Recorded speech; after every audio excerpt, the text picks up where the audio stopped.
మహబూబాబాద్ జిల్లా సహాయ కార్యదర్శి కొత్తపల్లి రవి 6 గ్యారంటీల హామీలు అమలు చేయడానికి దశల వారీ ఆందోళన కార్యక్రమం చేపడతామన్న సిపిఐఎంఎల్ ప్రజాపంద మాస్ లైన్ అన్నారు। ఈ సందర్భంగా ఆయన మాట్లాడుతూ రాష్ట్ర ప్రభుత్వం తెలంగాణ ప్రజలకు ఇచ్చిన హామీను వెంటనే అమలు చేయాలని డిమాండ్ చేశారు। సిపిఐఎంఎల్ మాస్ లైన్ రాష్ట్ర కమిటీ దశల వారీ ఆందోళనకు పిలుపునిచ్చిందని గుర్తు చేశారు। జిల్లా కేంద్రంలో అంబేద్కర్ విగ్రహం ముందు ఏర్పాటు చేసిన మీడియా సమావేశంలో రాష్ట్ర కమిటీ ముద్రించిన కరపత్రాలు ఆవిష్కరించారు।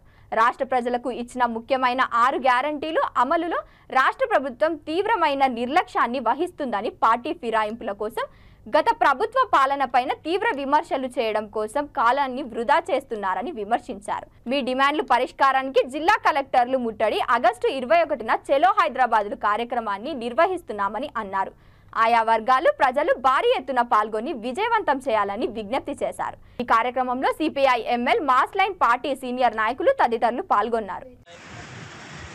మహబూబాబాద్ జిల్లా సహాయ కార్యదర్శి రాష్ట్ర ప్రభుత్వం తెలంగాణ ప్రజలకు ఇచ్చిన అనేక హామీలు అమలు చేయడంలో నిర్లక్ష్యం చేయడాలని ఇచ్చిన హామీలన్నీ సమర్థవంతంగా లబ్ధిదారులకు చేరకట్టుగా తగు చర్యలు చేపట్టాలని రాష్ట్ర ప్రభుత్వం నిర్లక్ష్యానికి నిరసనగా సిపిఐఎంఎల్ మాస్ లైన్ ఆధ్వర్యంలో దశల వారీ ఆందోళన కార్యక్రమాన్ని నిర్వహిస్తూ ఉన్నాం।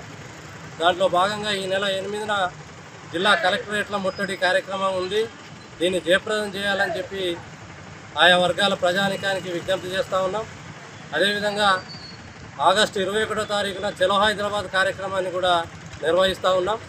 రాష్ట్ర ముఖ్యమంత్రి రేవంత్ రెడ్డి ఏవైతే తన ఎన్నికల మేనిఫెస్టోలో ప్రజలకు అనేక హామీలు ఇచ్చి అధికారంలోకి వచ్చారో వాటిని అమలు చేయడానికి పూనుకోవాలని చెప్పి మేము డిమాండ్ చేస్తూ ఉన్నాం।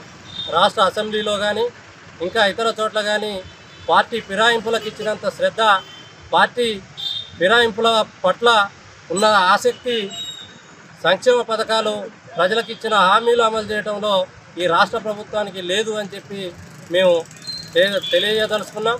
రాష్ట్ర ప్రభుత్వం ఇప్పటికైనా ఇచ్చిన హామీల అమలుకు పూనుకోకపోతే ఈ ఉద్యమాన్ని తీవ్రతరం చేస్తామని చెప్పి హెచ్చరిస్తూ ఉన్నాం।